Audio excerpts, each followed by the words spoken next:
샬롬 할렐루야.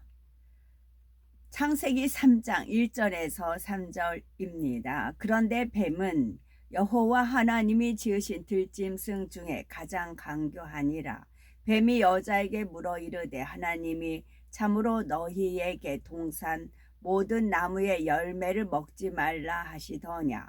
여자가 뱀에게 말하되 동산 나무의 열매를 우리가 먹을 수 있으나 동산 중앙에 있는 나무의 열매는 하나님의 말씀에 너희는 먹지도 말고 만지지도 말라 너희가 죽을까 하노라 하셨느니라. 창세기 강의 70번째입니다. 1절에 보면 사단이 뱀을 통해 하와를 미혹한 강교한 말이 나옵니다. 이제 그 중에서 마지막으로 하시더냐라고 담긴 사단의 의도를 살펴보겠습니다. 하시더냐라는 말은 존댓말이 아니지요. 반말입니다. 뱀은 어느새 하와에게 반말을 하고 있었습니다. 오랜 시간 친하게 지남으로 인해서 은근슬쩍 반말을 하고 있었지요. 간교한 뱀이 하와와 친하게 지내는 동안 이렇게 교만하게 변질된 것을 하와는 알아차리지 못했습니다. 이렇게 뱀이 질서를 무시하는데도 바로잡지 않았지요. 이로 인해 사단이 손을 뻗칠 수 있었고 하와는 미혹을 받게 된 것입니다. 그리고 하와 자신도 은연중에 질서를 어기게 됩니다. 우리가 창세기 2장을 읽어보면 선악과를 따먹지 말라는 명령을 하나님께 직접 받은 사람은 아담입니다. 그리고 아담이 받은 명령은 에덴 동산의 모든 동물도 준행해야 하지요. 하나님께서 아담에게 에덴 동산을 지배하고 다스리는 권세를 주셨기 때문입니다. 그런데 지금 뱀은 하와에게 물은 것이지요. 하나님의 말씀을 직접 들은 이는 아담인데 뱀은 하와에게 마치 하나님께서 너에게 이렇게 말씀하시더냐는 식으로 물었지요. 이것이 왜 질서를 깨는 것일까요? 뱀은 여자로 하여금 자신이 아담의 권세 아래 있음을 잠시 잊도록 했습니다. 하와가 아담과 동등한 위치에 있는 것처럼 느끼도록 만들려고 했던 것이지요. 이로 인해 하와는 하나님의 말씀을 변질시켜서 대답함으로써 결국 미혹에 넘어가고 말았습니다. 이해하기 쉽도록 비유를 들면 A라는 사람이 그룹의 회장님께 중요한 지시를 받았다고 합시다. 그리고 그 내용을 가까운 사이인 B에게 말했지요. C도 그 내용의 일부를 알게 되었습니다.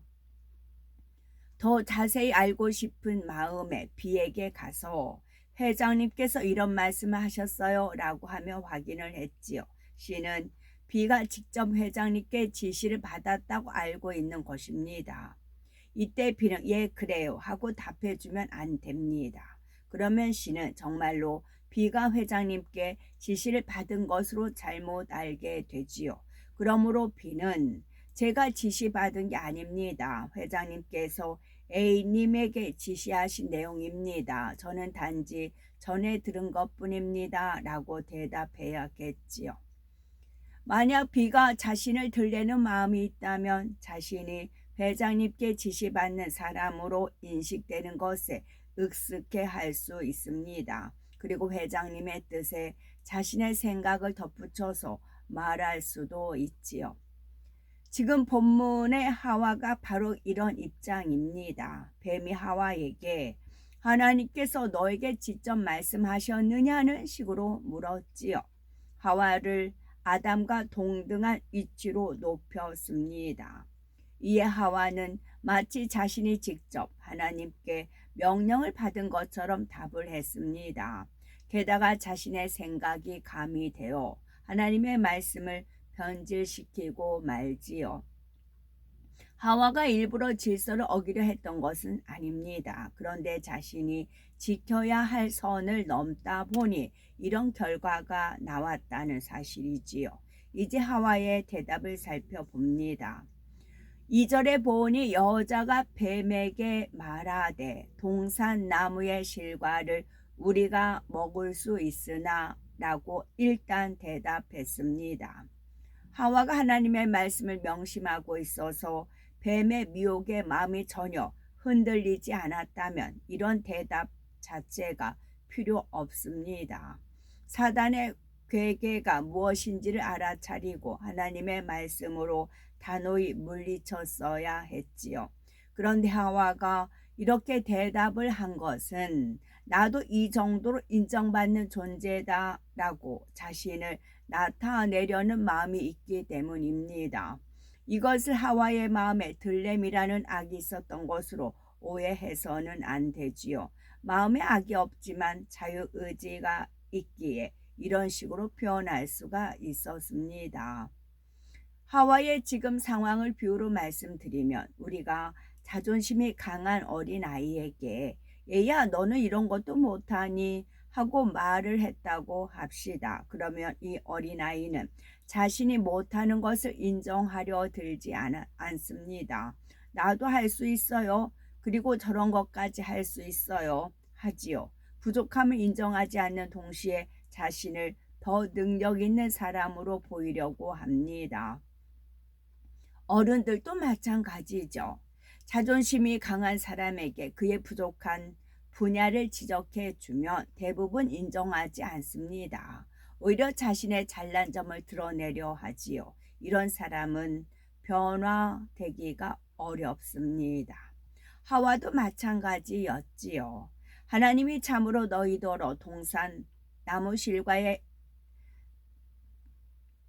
하나님이 참으로 너희더러 동산 모든 나무의 실과를 먹지 말라 하시더냐라고 뱀이 묻자 하와는 대뜸 동산 나무의 실과를 우리가 먹을 수 있다라고 답했습니다. 이렇게 대답함으로써 하와 자신도 모르는 사이에 선악과에 대한 경계심이 느슨해졌지요. 자신에게 동산 나무의 실과를 먹을 수 있는 권한이 있음을 강조하다 보니 선악과만은 예외라는 사실이 마음에서 흐려지게 된 것입니다. 그러면 우리 예수님은 어떠하셨습니까? 예수님께서 공생의 사역을 시작하시기 전 마귀에게 3차례 시험을 받으셨지요. 마귀가 교묘한 말로 시험을 했어도 우리 예수님은 하나님의 말씀으로 단호히 그 시험을 물리치셨습니다. 먼저 예수님께서 40일을 밤낮으로 금식하신 후에 줄이셨을 때입니다. 마태복음 4장 3절에 사랑하는 자가 예수께 나와서 가로되 네가 만일 하나님의 아들이어든 명하여 시험하는 사랑하는 자가 마태복음 4장 3절에 시험하는 자가 사랑하는 자가 아니고 시험하는 자가 예수께 나와서 가로되 네가 만일 하나님의 아들이어든 명하여 이 돌들이 떡덩이가 되게 하라 했습니다. 이는 마치 지금 당장 예수님께서 돌들로 떡덩이가 되게 하지 못하면 하나님의 아들이 아닌 것처럼 보일 수 있는 상황입니다. 한편 예수님께서 마귀의 명에 따른다면 마귀에게 순종하는 격이 되고 말지요. 그러면 마귀의 종이 되는 것입니다. 이런 마귀의 관계를 모르면 넘어가기 쉽습니다. 전에도 이제 말씀 여기서 시험하는 자가 예수께 나와서 가로되 네가 만일 하나님의 아들이어든 명하여 이 돌들이 떡덩이가 되게 하라 했어요. 이제 줄이신 예수님을 보고 떡덩이가 되게 했어요. 그러면 줄이신 상황에서 설사 떡덩어리가 만들었어요. 거기서 떡 정말 부스러기 한 조각만 먹어도요 탈이 납니다. 금식을 했을 때는 미음을 먹어야 돼요. 이거를 제가 30대 36살 36살 때였어요. 그 교회 자체가 연초에 3일 금식을 합니다. 저는 그 교회 간 지가 얼마 안 돼서 다른 사람은 3일 금식을 거뜬히 합니다. 근데 저는 이제 금식을 안 하다가 3일 금식을 하다 보니까 이제 허기지다 보니까 막 먹을 게 계속 음식을 만드니까 먹을 게 자꾸 이제 떠올리잖아요. 그러니까 이제 집안일은 해야 되니까 음식은 만듭니다. 그래서 어느 때는 막 떡이 만들고 싶은 거예요. 떡이 만들고 싶어요. 아내는 안 먹는다 할지라도 자녀들한테는 떡을 해주고 싶은 거예요. 그래서 떡을 만들었어요. 쪘어요, 집에서. 그리고 정말 쌀 지극히 정말 부스레기 한 건 맛본다고 간이 맞나 안 맞나 본다고 먹었어요. 그때 금식 끝나고 보식 기간이었네요. 3일 금식하면 보통 3일 보식한다고 하잖아요. 보식 기간이었어요. 그래가지고 먹었어요. 그래가지고 탈이 났어요. 탈이 나서 다시 3일 금식을 다시 시작했어요. 이제 그래가지고 회복되는 그런 경우가 있었는데요. 그거는 이 말씀을 제가 체득을 해야 정말 이 말씀이 그렇구나 라는 거를 이제 알 수가 있는 거지요. 그런 겁니다. 그래서 마귀가 꽃 이길 때는 앞뒤 잘 이렇게 그 재면 나와요. 이제 원수마귀 사단이 우리 주변에서 꽃 이기잖아요. 그러면 그거를 잘 귀담아 들어보면 어디가 허점에 있는지 나와요. 무엇을 꽃 이기고 있는지 알 수가 있어요. 단지 떡덩어리가 아니고 떡덩어리 만들어서 먹으면 탈이 나버려요. 그리고 죄를 지었을 때 그 후폭풍이라고 하잖아요. 죄를 지었을 때의 그 뒷책임을 어떻게 질 것인가, 그거를 감지를 하셔야 됩니다. 요즘은 이제 CCTV가 있으니까 내가 이런 죄를 지면 CCTV에 잡혀 뭐 그런 거 있잖아요. 그런 게 우리는 내가 하나님 앞에 떳떳하고 당당하고 언제나 기도하며 기도발이 올라갈 수 있는 그런 내 자신을 만들어야지라는 생각을 하면 좋지요. 이는 마치 지금 당장 예수님께서 돌들로 떡덩이가 되게 하지 못하면 하나님의 아들이 아닌 것처럼 보일 수 있는 상황입니다. 한편 예수님께서 마귀의 명예에 따른다면 마귀에게 순종하는 격이 되고 말지요. 그러면 마귀의 종이 되는 것입니다. 이런 마귀의 관계를 모르면 넘어가기 쉽습니다. 관계, 괴계, 간사한 계략. 그러나 예수님께서는 하나님의 말씀으로 단호히 물리치셨습니다. 4절에 보니 예수께서 대답하여 가라사대 기록되었으되 사람이 떡으로만 살 것이 아니요 하나님의 입으로 나오는 모든 말씀으로 살 것이라 하였느니라 하셨지요.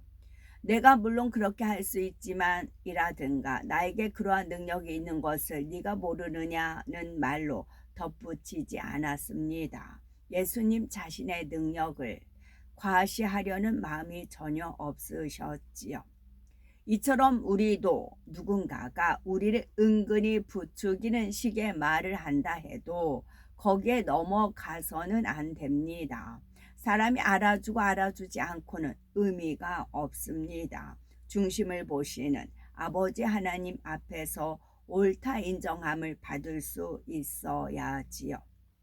또한 누군가가 비진리의 말을 걸어올 때에 우리는 진리의 말씀에 비추어 바르게 분별할 수 있어야 합니다. 상대편도 영으로 깨우쳐 주어야 하고요. 그렇다고 무조건 상대를 나무라거나 호통을 쳐도 된다는 의미는 아닙니다. 믿음이 여린 성도라면 진리를 몰라서 그러니 잘 이해하도록 찬찬히 설명해 줘야지요. 그러나 그래서는 안 될 위치에 있는 사람이나 믿음이 있는 사람에게는 분명히 깨우칠 수 있도록 해 주어야지요. 그 한 사람으로 인해서 다른 성도들도 영향을 받을 수가 있기 때문입니다. 하와는 뱀의 관계를 꿰뚫어 볼 수 있는 능력이 없었습니다. 그래서 사단이 의도한 대로 이끌려 가는 것을 볼 수가 있지요. 그러다 결국 선악과를 금하신 하나님의 말씀을 임의로 변질시키는 말을 하는 것을 볼 수가 있습니다. 3절에 보니 동산 중앙에 있는 나무의 실과는 하나님의 말씀에 너희는 먹지도 말고 만지지도 말라 너희가 죽을까 하노라 하셨느니라 말했습니다. 지금 하와는 하나님께서 선악과에 대해 경계하신 말씀을 임의로 보태고 빼면서 변질시키고 있습니다. 그만큼 하나님께서 일러주신 말씀을 명심하지 못했다는 증거이지요. 하나님께서는 무엇라고 말씀하셨습니까? 창세기 2장 17절에 선악을 알게 하는 나무의 실과는 먹지 말라. 네가 먹는 날에는 정령 죽으리라 하셨습니다. 하와는 이 말씀에 만지지도 말라는 말을 보탰지요. 또한 정령 죽으리라 하신 말씀을 죽을까 하노라 라고 변질시켰습니다.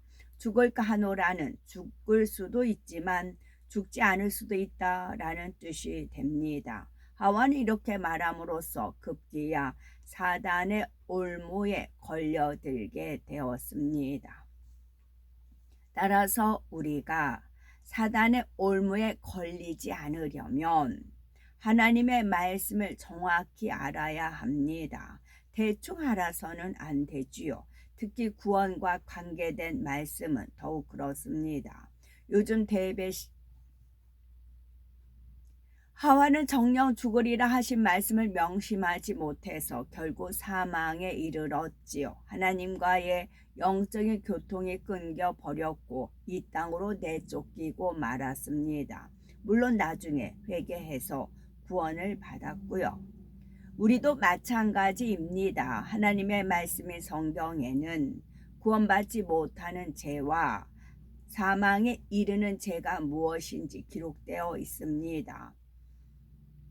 말씀을 가르치는 분들은 이런 부분을 더욱 잘 무장하셔서 한 영혼이 영원히 천국에 사느냐 지옥에서 고통을 당하느냐가 달려 있기 때문에 잘 무장하셔서 가르쳐야 되겠죠. 하나님의 말씀을 영적으로 깨닫지 못하는 사람을 예수님께서 소경에 비유하셨습니다. 주의 종과 일꾼이 영적인 소경이라면 그들이 맡은 양떼도 제대로 인도할 수가 없습니다. 자기 자신이 구덩이에 빠질 뿐만 아니라 양떼도 빠지게 할 수가 있지요. 하나님께서 하지 말라 하면 사망에 이른다 말씀하셨으면 그 말씀은 절대 진실입니다. 그런데 주의 종이 이런 말씀을 변질시켜서 이 정도는 괜찮다. 설령 하지 말라는 것을 했어도 회개하면 하나님께서 모두 용서해 주신다. 다음에 안 하면 되지. 조금이야 어떻겠어. 남들도 다 하는데 뭐 이렇게 하나님의 말씀을 만홀히 여긴다면 어떤 결과를 초래하겠습니까? 주의 종 자식뿐만 아니라 그가 맡은 영혼들까지 자칫 잘못하면 사망의 길로 갈 수가 있습니다. 또한 성경에는 하지 말라 버려라 이런 말씀들이 여러 번 반복해서 나옵니다. 하나님께서 이 귀한 성경에 그러한 말씀들을 왜 여러 차례 기록해 놓으셨겠습니까? 그런 것은 절대로 해서는 안 되고 버려야 하기 때문입니다. 그렇지 않으면 구원에서 멀어져서 영원한 사망에 이를 수 있기 때문이지요. 예를 들어서 히브리서 6장 4절에서 6절을 보면 한 번 빚짐을 얻고 하늘의 은사를 맛보고 성령에 참여한 바 되고 하나님의 선한 말씀과 내세의 능력을 맛보고 타락한 자들은 다시 새롭게 하여 회개케 할 수 없나니 이는 자기가 하나님의 아들을 다시 십자가에 목바가 현저히 욕을 보임이라 했습니다. 또한 히브리서 10장 26, 27절은 우리가 진리를 하는 지식을 받은 후 짐짓 죄를 범한 즉 다시 속죄하는 제사가 없고 오직 무서운 마음으로 심판을 기다리는 것과 대적하는 자를 소멸할 맹렬한 불만 있으리라 하였지요. 이 말씀은 죄 중에서도 절대로 사함받을 수 없는 죄가 있음을 알려줍니다. 바로 성령 받아 은혜의 체험도 있고 진리를 아는 지식도 가진 사람이 짐짓 죄를 범한 경우입니다. 그 중에서도 어떤 죄가 여기에 해당하는지는 갈라디아서 5장 19에서 21절에 잘 나옵니다. 바로 육체의 일은 현저하니 곧 음행과 더러운 것과 호색과 우상숭배와 술수와 원수를 맺는 것과 분쟁과 시기와 분냄과 당 짓는 것과 불리함과 이단과 투기와 술취함과 방탕함과 또 그와 같은 것들이라. 전에 너에게 경계한 것 같이 경계하노니 이런 일을 하는 자들은 하나님의 나라를 유업으로 받지 못할 것이요 말씀했습니다. 여기에 나오는 육체의 일들을 초신자가 아닌 성령 받아 은혜의 체험도 있고 진리의 말씀도 잘 아는 사람이 짐짓 행한다면 하나님의 나라를 유업으로 받지 못한다 했습니다. 즉 천국에 이르지 못하지요. 하나님의 아들을 다시 십자가에 못 박아 현저히 욕을 보인 것과 같아서 회개의 영이 주어지지 않기 때문입니다. 하와가 하나님의 말씀을 변질시켰던 것처럼 하나님의 나라를 유업으로 받지 못할까 하노라가 아니라 절대로 받을 수 없습니다. 스스로 깨트릴 수 없었던 틀을 깨트려 주시고 스스로 벗을 수 없었던 육의 속성도 벗겨주고 계십니다. 이제는 공의를 뛰어넘는 사랑의 역사 가운데 아버지 하나님의 근본의 빛으로 우리에게 역사해 주고 계십니다. 스스로 깨트릴 수 없었던 틀을 깨트려 주시고 스스로 벗을 수 없었던 육의 속성도 벗겨주고 계시지요. 이러한 은혜의 때에 다시금 육체의 일을 행하는 분은 없어야 되겠습니다. 하나님의 말씀은 물론이고 말씀을 잘 듣고 바르게 이해해야 되겠고 분명히 우리 모두가 말씀을 듣습니다. 또한 그 뜻을 의미로 해석하고 다른 사람에게 그렇고요. 우리가 명심해야 할 또 한 가지는 누군가와 대화를 나눌 때에도 진실해야 합니다. 특히 다른 사람에 대해 얘기할 때는 자기 생각이나 감정 판단이 섞여서는 안 되지요. 우리가 말을 잘못 전함으로 원래 선한 사람이 악한 사람으로 잘못 인식된다면 이는 안 될 일입니다. 반대로 원래 악한 사람이 선한 사람으로 인식되어서도 안 되지요.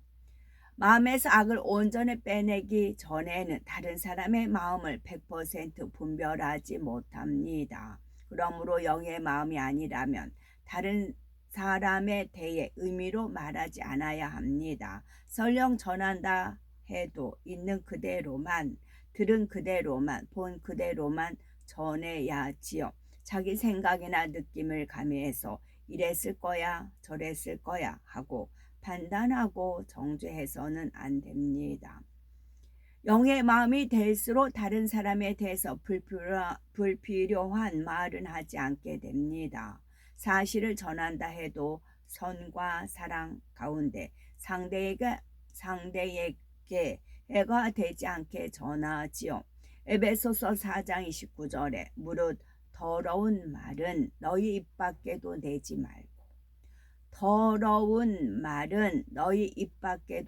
말고 오직 덕을 세우는데 소용되는 대로 선한 말을 하여 듣는 자들에게 은혜를 끼치게 하라 말씀하셨습니다.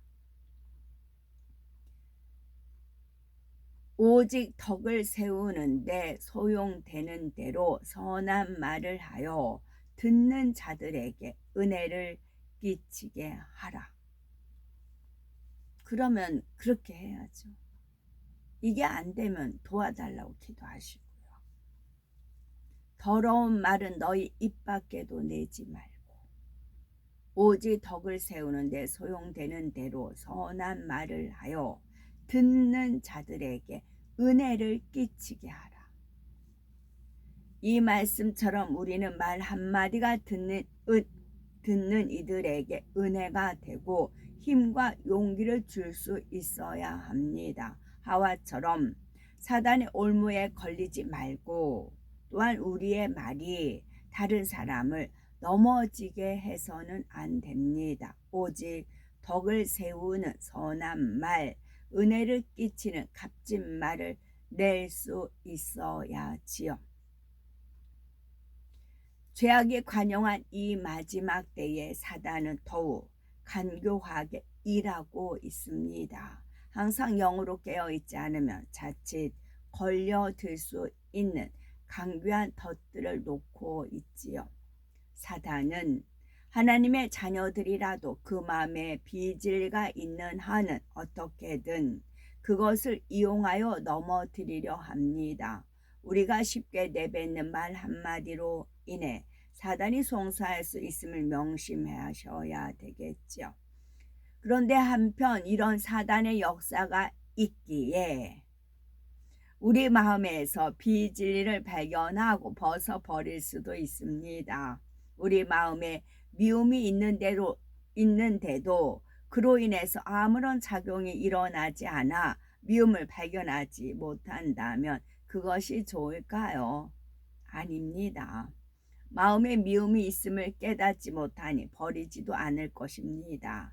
그런데 사단은 우리 마음에 미움이 있으면 어떻게든 그것이 감정으로 일어나게 하고 말이나 행동으로 나타나게 합니다. 사단이 목적하는 바는 우리가 그렇게 되어서 죄를 짓는 것이지요. 그러나 우리는 이럴 때에 나 자신을 깨닫고 회개하며 미움을 버리기 위해서 불같이 기도해야 합니다. 결국 미움을 버리고 시기 질투를 버리죠. 결과적으로 보면 사단은 오히려 하나님의 자녀들이 성결되는데 필요한 역할을 합니다. 그러니 사단이 얼마나 미련한지요. 이렇게 사단이 자신의 미련함을 통탄할 수 있도록 어서 빨리 육을 벗고 영으로 들어오는 우리가 되셨으면 좋겠습니다. 결과적으로 보면 사단은 오히려 하나님의 자녀들이 성결되는 데에 필요한 역할을 합니다. 아멘. 샬롬.